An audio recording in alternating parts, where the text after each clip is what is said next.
Ang bili ng mga nakatatanda, mag-aral kang mabuti para paglaki mo, may makuha kang magandang trabaho.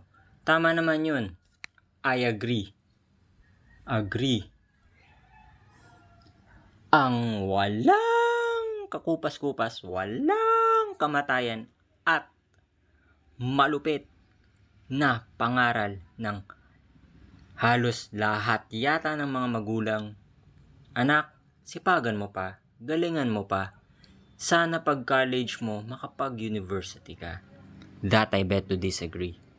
Kayong mga magulang na, kayong mga may anak na, at may anak na nag-aaral, hindi ba pwedeng on that educational journey of your child, magkaroon siya ng discoveries na malaman niya kung saan siya magaling, kung anong gusto niyang gawin, and who he or she wants to be in future. Yung mga bagay na yun, hindi nyo na control. Isa pa, yung mga academic achievements na yan, honorary award, parang decorations lang yan. Parang decorations lang yan in student life. Dahil, haharapin niya rin ang mundo pag nagtrabaho na siya. Makakuha ng magandang trabaho, haharapin niya yan.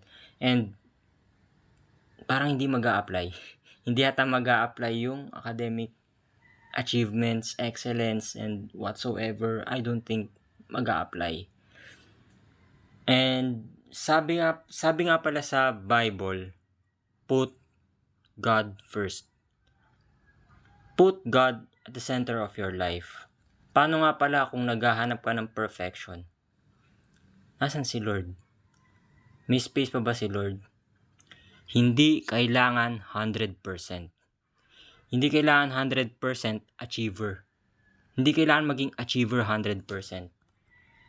Walang space Hindi mo siya makikilala Lahat tayo tatawagin niya. Meron nga pala magpapanggap. Sino kaya si Lord sa dalawa? Sino yung tunay na Jesus Christ? Sino yung talagang magliligtas sa atin? Sa akin. Sa atin lahat. Hindi nyo makikilala. Pag nag-strive kayo to achieve that 100%. Siguro kahit 99.9% lang. Siguro kahit 1.1% lang ng space sa buhay natin, ibigay natin kay Lord. Sa mga parang philosophy. Let me share to you philosophy. Trivia, somewhat joke. Sa mga nasa medical field diyan. In the studies of medicine, hindi nyo kailangan maka 100% perfect.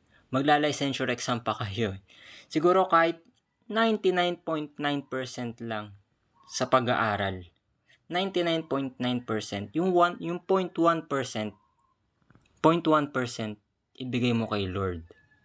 Magdasal ka, kilalanin mo siya. And pag nagdasal, sana wag yung puro wag yung puro about excellence yung hinihingi. Isipin mo yung paano kaya pag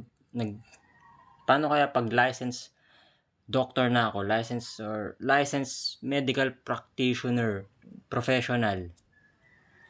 Yun lagi mong isipin yun. And bigay mo, as I said, kahit 0.1% lang bigay mo kay Lord. Malay mo, pag on your professional work, dumugin ka ng mga taong lapitin ng sakit, o di ba? Problema na lang if mag-a-accept ka ng free service, no service charge, all free. Yun ang mahirap.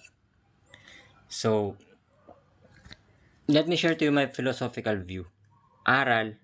Pag-aaral na mabuti para makakuha ng magandang trabaho. Ito, isang pinakamahirap. Lahat ba ng may magagandang trabaho may ipon?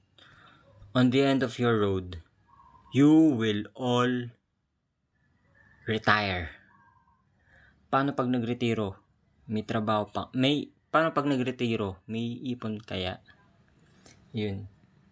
Hanggat buhay ka, may bayarin ka.